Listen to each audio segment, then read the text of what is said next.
Hey guys, if you know anything about me, then you know that I'm a big Android guy. I've been with Android websites for about 4 years now, and now I'm finally on my own, and I really wanted to venture out and try different things. So I actually had a chance to use the iPhone.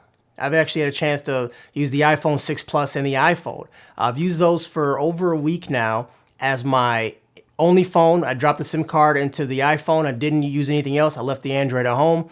And there's some things that iOS does better than Android. And obviously there's some things that Android does better than iOS. So I'm gonna have a little mini series about the differences between iOS and Android as far as what I've seen in everyday usage. So this is video number 1. This is 5 things that Android needs to steal from iOS.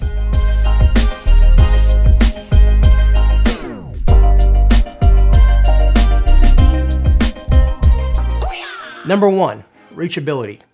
I know for a lot of people, reachability isn't a big deal, but the more I started using the iPhone and the lack of back button made it really tough for me to reach the top left corner to hit the back arrow on a lot of apps. There were some examples, especially in Twitter, where I want to go backwards and I can't reach the button without shifting the whole phone in my hand.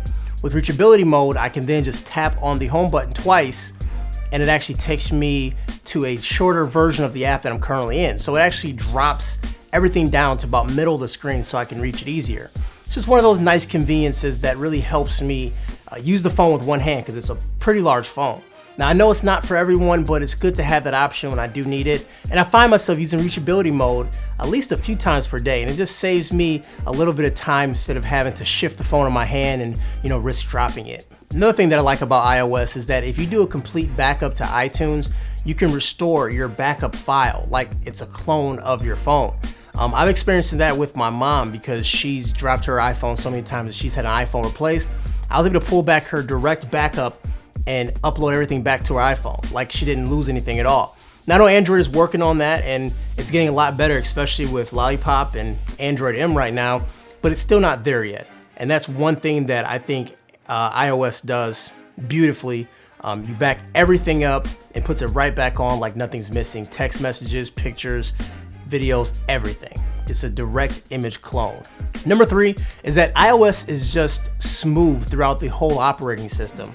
I mean, they say it's 60 frames per second. I have no way to counting frames per second, but it is very fast throughout the whole operating system, especially just navigating through settings, navigating through your home screen, all that stuff. I understand the logistics behind Android, and I understand why it requires more processing power to run Android, but still, the smoothness of the OS is really nice to use, and I'm just a big fan of how fluid it runs. Number 4 is the camera application. Now I know that LG G4 has an amazing camera, the Samsung Galaxy S6 has an amazing camera, but Android as a whole, their camera software suite isn't that great, and they require OEMs to make their own camera app to make it a lot better. But I think by default, we should have a good camera app by now to enable us to take better pictures on our Android devices. The sensors are there. It's really the software that can really process these images better to make these images look a whole lot better. So I'm really a fan of the way iOS and iPhone use the camera software and hardware together to make stunning images. So I wish Android had that natively. And number 5, which isn't a huge deal, is that the fact that there's more emojis. I know it sounds silly, but I'm tired of being on Twitter and missing emojis because people will send emojis and I can't see them. All I see are boxes with X's going through those. So I think it's really cool that there's more emojis out there. I think Android should be on par with iOS when it comes to emojis because it feels like we're missing out on something. I know emojis aren't like an end-all be-all, but I still think it's pretty cool to pick, a little black power fist or, a peach smiley face. I mean, whatever. I think an emoji lets you personalize how you feel. And if you want to make how you feel look like you, then I think that's pretty cool.